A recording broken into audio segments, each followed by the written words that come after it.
ভোজন ব্যঞ্জন। আমি একজন শিল্পী, বানাই নানান আহার, তবে এটাও ভাবি থাকে যেন পাহাড়। পুত্র আমার ভোজন রসিক, প্রভু জগন্নাথ বিভিন্ন স্বাদ গ্রহণ করে 50 ব্যঞ্জনের স্বাদ। 50-এর এই বর্ণনা তাই করি আমি বরণ, 7-17 বর্ণাঢ্য করি আমি স্মরণ।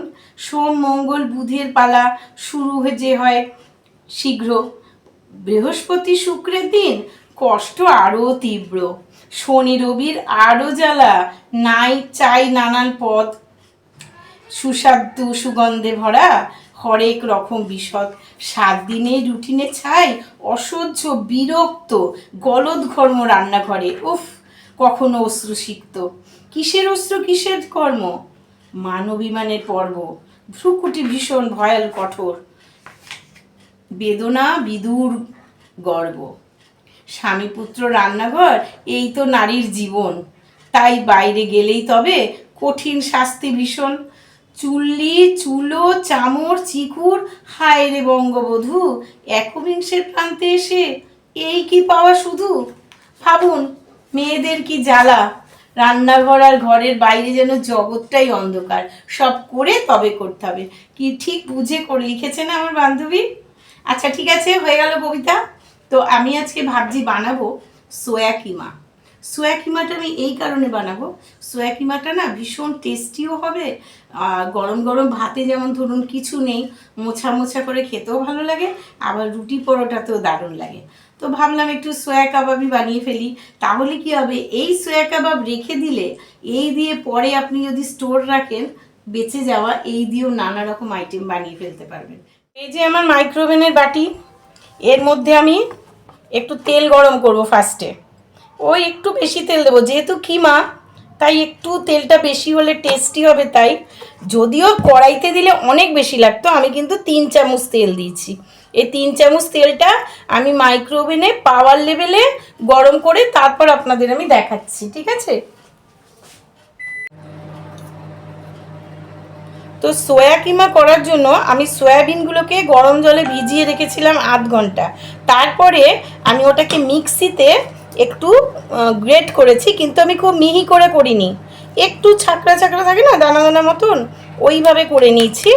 আর আমি আমার যে চপারটা আছে, চপারে আমি ভালো করে পেঁয়াজ কুচিয়েছি, ক্যাপসিকাম কুচিয়েছি, তারপর ধনে পাতা কুচিয়েছি, আরও তো অনেক কিছুই আছে, আদা গ্রেট করা, তারপরে রসুন গ্রেট করা। এইসব তো না হলে কিমাটা ঠিক জমবে না, তাই জন্য কিমাতে এইসব তো স্পাইসি করতে লাগবেই। লঙ্কা বাটা, তারপরে আছে অবশ্যই একটু কড়াইশুঁটি আছে, এগুলো আমার স্টোর করা ছিল, আমি স্টোর থেকে বের করে নিয়েছি। আর দেব হচ্ছে যেটা আমার নিজস্ব হাতে তৈরি সস, এটাও দেব, তাহলে কিমাটা একদম জম্পেশ হবে। তাহলে আমি একটু তেলটা গরম হয়ে নাবিয়ে আপনাদের দেখাচ্ছি কেমন। আচ্ছা তেলটা তো গরম করে বের করেছি। আর একটা জিনিস বলতে ভুলে গেছি, আমাদের মাইক্রোওভেনের সঙ্গে যে গ্লাভস দেয় ওগুলো আমি কোনোদিনই ইউজ করতে পারি না, বিশাল গাম্বুস গাম্বুস, আমার মনে হয় যেন বাটিটাই পড়ে যাবে। তো ভুবনেশ্বরের মাসিমণির গল্প তো সবাই শুনেছেন, তো ভুবনেশ্বরের মাসিমণি আমাকে গ্লাভস দিয়েছে, নিজের তৈরি, নিজের হাতে তৈরি, একদম ফিটিংস করা, যার জন্য আমার কোনো অসুবিধে হচ্ছে না আমার বাটিগুলো ধরতে। তাই আমি ওই গ্লাভস পরেই আজকে করছি, তাই আমার আর আলাদা করে ডাস্টার নিতে হচ্ছে না। তো যাই হোক, তো আমি এই যে তেলটা গরম করে নিয়েছি, এবার আমি এটার মধ্যে দেব হচ্ছে, একবারেই আমি সব দিই, মাইক্রোওভেনে আলাদা কষাতে হয় না, যার জন্য একটা সুবিধা, তার জন্য কোনো গন্ধও কিন্তু থাকে না।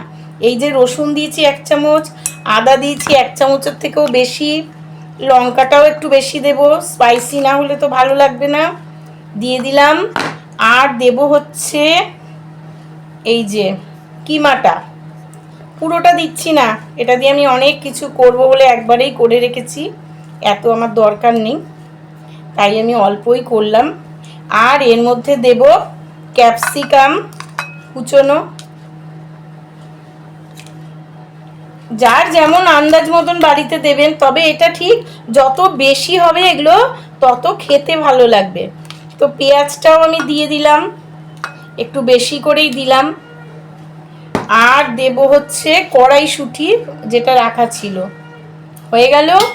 এবার আমি যা দেব এবার হচ্ছে আন্দাজ মতন তো এগুলো দিতেই হবে, যেগুলো হচ্ছে মশলা, মশলাগুলো তো না দিলে টেস্ট হবে না, তাই জন্য একটু মশলাগুলো দিয়ে দিই।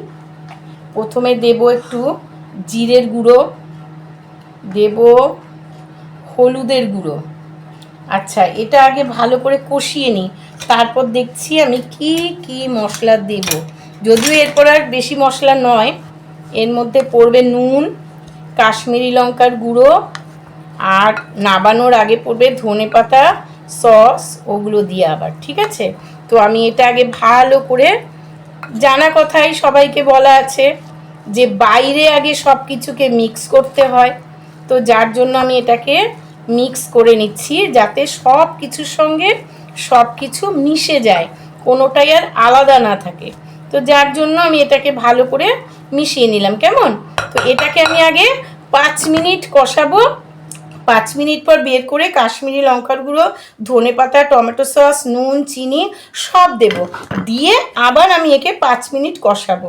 তাহলে আমি 5 মিনিট মাইক্রোওভেনে পাওয়ার লেভেলে দিচ্ছি। আমি এবার মাইক্রোওভেনে এটা আমি বসিয়ে দিচ্ছি, বসিয়ে দিয়ে পাওয়ার লেভেলটা প্রেস করব, পি হাই দেখাবে, 1 2 3 4 4 5 দিলাম, স্টার্ট দিয়ে দিলাম। তো এবারে 5 মিনিট হয়ে যায়, বের করে আবার একটু মশলা দেব, তখনও আমি দেখিয়ে দিচ্ছি। কেমন? আমি কিন্তু 5 মিনিট পর নাবিয়েছি, নাবিয়ে নুন, মিষ্টি, টমেটো সস আর একটু কাশ্মীরি লঙ্কার গুঁড়ো সব দিয়ে দিয়েছি, দিয়ে আমি এই বসিয়ে দিলাম। আবার 5 মিনিট এটা একটু কষুক, তারপরে আমি আপনাদের দেখাচ্ছি। তো আমি আবার পাওয়ার লেভেল পি হাইতে গেলাম, 1 2 3 4 5 এই স্টার্ট দিয়ে দিলাম, এটা কষুক, আমি তারপরে দেখাচ্ছি। আমি কিন্তু নাবিয়ে ফেললাম। আচ্ছা দেখুন, আমি কিন্তু কিমাটা নাবিয়ে ফেললাম, সয়া কিমাটা কি দারুণ হয়েছে না, একদম স্পাইসি। এটা দিয়ে আপনি শুকনো গরম গরম ঝরঝরে ভাত খান মোছা মোছা করে, বা ধরুন মনে করুন পরোটা লুচির সঙ্গে, গরম গরম রুটির সঙ্গে দারুণ লাগে। সবাইকে একটু খাওয়াবেন, হয়তো অনেকে খেয়েওছেন, আমি একেবারে দেখাচ্ছি মানে এই নয় যে আমি ফার্স্ট করলাম, এটা অনেকেই করে খায়, কিন্তু আমি তো এরকম শর্টকাটে করি, অনেকে খুব স্পাইসি করে, তো আমি মাইক্রোওভেনে করে দেখালাম যাদের মাইক্রোওভেন আছে তাদের জন্য। আর যারা মনে করেন গ্যাস আছে, গ্যাসে করবেন, ইন্ডাকশানে করবেন, ব্যাপারটা একই। তো হয়ে গেল আমার সয়া কিমা। কি দারুণ হলো না? খেয়ে দেখুন একবার, দারুণ খেতে হয়, সয়া দিয়ে কত কিছু করা যায়। তাহলে আজকে হয়ে গেল সয়া কিমা। তো সয়া কিমা রেডি। ভালো হয়েছে না?